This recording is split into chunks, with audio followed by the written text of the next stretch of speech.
Really? If you consider popular music. Oh, I okay. consider I consider Troop went the route that Michael Jackson set up. Okay. You know, We when Michael tried. Jackson, you know, you guys had R&B sound, but once you got, because I think about it. I want to put him with Chucky Booker, and Chucky Booker has such a popular music Yeah. edge. Yeah. Narada Michael Walden, and you know, Yeah. people like Yeah. that. That, you know what I'm saying. So when I think of popular music, I think about with Michael Jackson, why he was so upset and off the wall, didn't win anything in Right. the Yeah. pop Yeah. music. Yeah. Said, I'm gonna do something, and they're not gonna be able to deny me. They won't be able to deny me next time. I'm And he gonna be a made zombie. I'm gonna turn into a zombie. right, right. Rod Temperton wrote that song, and Oh, he's my I just favorite. Stardust. Like, He's let's one of change my your name. favorites. Oh my Right, God, he's one of my favorites, man. Heatwave is my favorite group of all time. really? Oh, no question. So you know you gotta redo one of my favorite songs. Then "Show Enough Must Be Love." That's one of my favorite songs. I'll Star the Story is, I think, that's my all-time favorite. I like All You Have to Do Is Dial. Of course, I love the favorites that everybody loves, but you know, Star the Story takes them all. So you were mentioning the song you did that became one of the biggest hits outside. You said "Nowhere." No Air by Jordan Sparks and Chris Brown.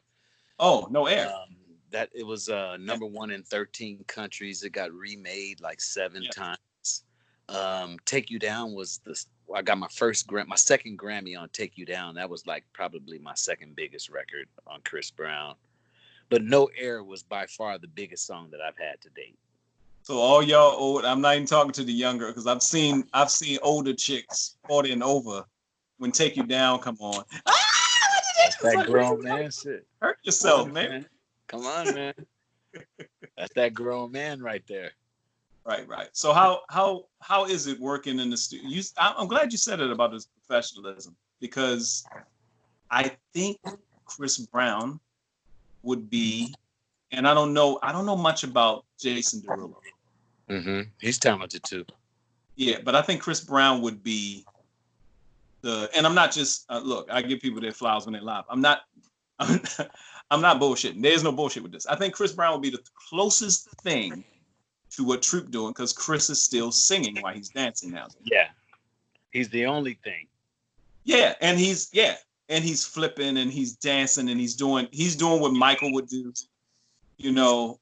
And we were talking about artists. I interviewed Jeffrey Osborne some years back, and we were talking about the fact that it's kind of amazing, because a lot of the younger artists can just record a project in their house and, you know, put it on CD.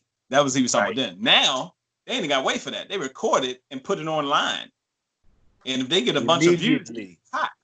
Right. So where is your process? What has changed the most about your songwriting and producing process now? Well, I have the same formula. I work a little faster now. After doing it for so long, I don't beat the artist up as much. I know how to get each thing that I need. Each time I say do it again, I'm looking for a certain thing, whether they know it or not. So I know how to get all of the pieces that I need.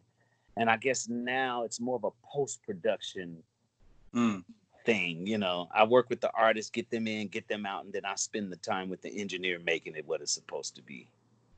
So that's the one thing that's changed. But my formula is the same.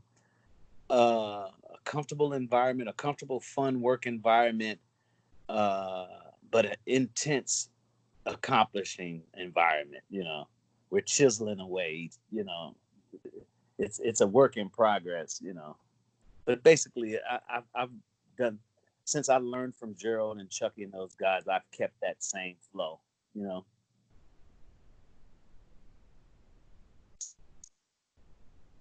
Yeah, since working with Gerald and Chucky and them, I've just kept the same flow, and just, you know, grew where I could, you know. What's the now coming full circle, everything is going on. You're working with different artists. What? And do you still perform at all? Do you still want to perform? Do you still? I like to perform. I like to perform. You seem like I like to perform, but Yeah, Troop still goes out and performs a lot. right. I like it. That's the only I time where saw you get you to get guys. that heaven experience I like meant to that. say, I saw you guys perform. Uh, Now Troop still has. Now the energy of Troop is equivalent to, and people gonna hate me for this guy, is equivalent to what you would see when you see New Edition. Yeah, because we've Now slowed down. you slow down, right? And people don't realize when I talk about New Edition, they put hands moving more than the body. Yeah, Everything's here, but Troop with spread. yeah, and I'm mainly talking about when anybody, if you go watch the Spread My Wings video, not only does it look like the video took place in the entirety of a day because it was light, it was dark, it was it seemed like y'all shot that video all day, but the choreography was stupid. The way they right. video was crazy. I don't think I had ever seen. That's where I think it went beyond R&B. Now, Okay. if it's now because Janet is beyond R&B, she was popular music, Yeah. and you had that sound, the Chucky Booker sound. Lionel Richie was beyond popular. He was beyond R&B. He's popular music because it can play anywhere. And Spread My Wings, the video, just like you said, it was somebody watched it. If you're feeling bad, put on Spread My Wings early in the morning, watch the video, do your exercise, and go out and Right. like, man, So, what was that process like making that song? Just trying to record something hot, trying to get a hit. Trying to get a hit, man. That was the main thing. Was wanting to accomplish a performance on a record that amounted to us having a legendary hit song. Now, do you know when you hear it? Or when do you think, because you probably think every song, that's hot. That's hot. But when did you or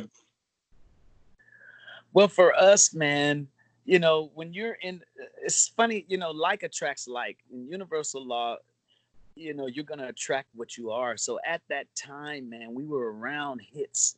Everybody had hits. Turned Away, Just Coolin', just one of them things. I mean, merry-go-round. Everybody that I was around was having hits.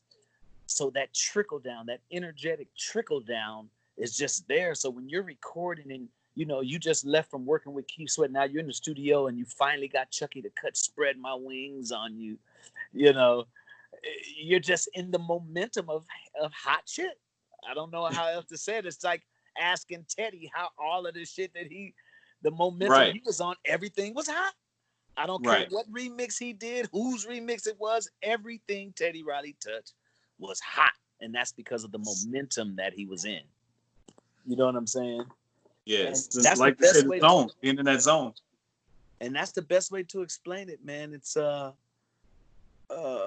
you're just doing your job. You're doing the best of your ability at the moment, hoping that it turns out to be what you hope that it is, or what you hope it can be. Right. That's the best way to describe recording, man. Just, one thing I did that the rest of the guys in the group might not even know is that I rallied for songs, man. I wouldn't let Chucky Booker rest. Like the rest of the group might, they came in the studio after it's been decided that we're going to do the song. But they don't realize how many weeks it took me to get him to give us that song, to work on a song that I need as this guy in this group. I need this kind of a song, man. Knowing that you guys can pull it off. Yeah, I'm gonna there's pull no it off. you guys at that point. There's no Barry Gordy saying this is what you'll do. No. This will be perfect. Well, you gotta Sylvia kind of, but because she put us with Chucky and we were organic, she didn't worry. When we turned in All I Do Is Think of You, which we did for the first album, and she said no. When we turned around for the second album and me and Chucky recorded All I Do and turned that in, she said yes immediately. she knew that the the energy that me and Chucky shared together was solid. So, when it was time to spread my wings, man, I had sweat Chucky for a couple weeks, man, just like nonsense. I'm talking about seriously harassing somebody who's your friend. Right. Like, come on, Troy, man, calm send it, bro. down, man. Yeah, Chuck. Oh, he was so irritated. I got on his nerves, but I didn't care because I, when you're following source, man, and I was doing this in ignorance. I wasn't even in right knowledge. I didn't know universal law or anything, but I was in alignment with source. I stuck to my guns, and the song was one of our biggest records to date. You know what I mean? One of our biggest records, the record that crossed us over, dancing on top of that building and all that. So that blew people away, man. Yeah. It was a rap. It was a rap, and I think that's the. But it makes sense because y'all had what? Were y'all on one of the Kid and Play tours? Like Kid and Play was it was us, Keith Sweat, Salt and Pepper, Sweat, Salt, Troop, Kid and Play. Come on, man. Come on. You talk about y'all. Lex Alexander was out there. Oh, dancing right. You talking about Superfest? Come on, man. Budweiser Superfest. We were on all most of them. People don't realize I'm an I'm an Al Heyman. Oh, okay. Yeah. So I followed that. That's how I got into promoting concerts, really looking at methodology. But Superfest, oh my God, man. Yeah, total different world, man. All right, so before you get out of here, I want to. Are you still doing your radio show? Yeah, we just took the COVID break. We took the COVID break, and I've just been taking it easy. We've just been having repeat shows being played while we're trying to figure out how we're going to go from here in this situation. Are we going to start just doing a live thing every Wednesday? We still haven't figured it out, me and Michelet, but we still have our show, man. We're still going strong. Very refreshing. If it really gives people a schooling on R&B. Like we could sit here and talk, and the only reason I'm cutting this off because we could literally talk for 2 hours about music. This is gonna be part one to see. I was gonna say you need to, yeah. We'll do part one because part two I want to go back into because I didn't know you worked with. I didn't know that was the Whisper. I think I might know. I didn't know you worked with the Whispers. I want to hear more about. Charlie I definitely want to. Wilson. Yeah, Aretha Franklin, man. I've worked with a lot of my idols, man. How is that? Like, okay, let's say this before we get out of here.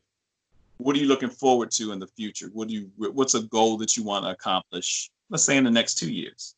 In the next 2 years, I would like to have my media company fully off the ground, Black Box Original Films. I'm working on my first film right now, 10-part series called Day Ones. I'm on episode 7, so I'm in full production of my first film. So I'm looking forward to opening that door and using the music in my films. It's more than one way to skin a cat. So nowadays, I'm not chasing Chris Brown and these people to do my songs. I'm just going to use my songs and get the publishing from the streaming side. Nice. Not closing the door to that. If I write a song and if something extra special and I want to send it somewhere, I'll do that. But my hustle's changed from one thing to the next. I did music for the majority of this 50 years, and I'm gonna get into a lot of other stuff the next half. And if it wasn't for the fact that he got that the quarantine beard, he's shaking it off. Ain't no way in the world. His brother still look like a kid. That's a tough 50, baby. That's a tough 50. I earned these grades. Hey, come on, son.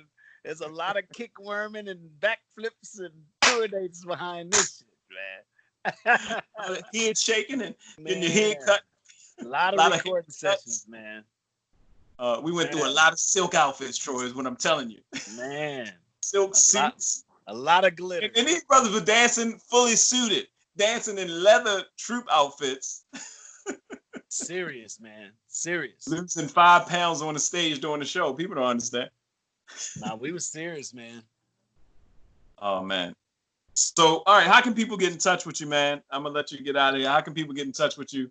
And this is part one, y'all, because we got another good one. Subscribe to my channel on YouTube, Black Box, BLAQBOX. You can follow me on Instagram at Stephen Russell Harts, HARTSS. And you can follow the Heart of R&B, my radio show. That's the page that is the most active right now. I gave social media a break. Just, I just needed to clear my air and clear, you meet so many different people, so many different strangers. You have so many people coming at you and everybody knows you. So all of a sudden you got all these friends and you don't even know these people from Adam. You got people that were left behind or forgotten, all of a sudden popping back up. And, I don't know, it just becomes a little much. So for me being a creator, I've just been overwhelmed. So I just gave it all a break. And a very necessary fast from social media, but you can definitely follow me. I'm active. I'm getting ready to release my 5th solo album called 60s Baby. It's a retro 40s and 50s sounding album, Otis Redding, Sam Cooke type album. Yeah, you heard it first here. You heard it first here. 60s Baby. All right. Look, I just said we was gonna come back here and talk about these 60s groups. So part 2, we're gonna set it up soon. I want to have one where you just get it. You ain't got to drop everything about what you're gonna do. But I have an interview with a guy, Will Downing, too, coming up, and I got to talk to him, next to, y'all as well, but next to Luther, I don't know too many people that remake a song better than Will Downing. Except Luther, right? Luther would Lutherize it. It was just like I had to go back and listen. Like, oh, Dionne Warwick did. Oh, Brenda Russell did do that song. Right. You know what I'm saying? Right. Except for, I got to give props to Major Harris though. Okay, because that was one of the arrangements that Nat Adderley played with it, but he ain't have to go over the top. Yeah.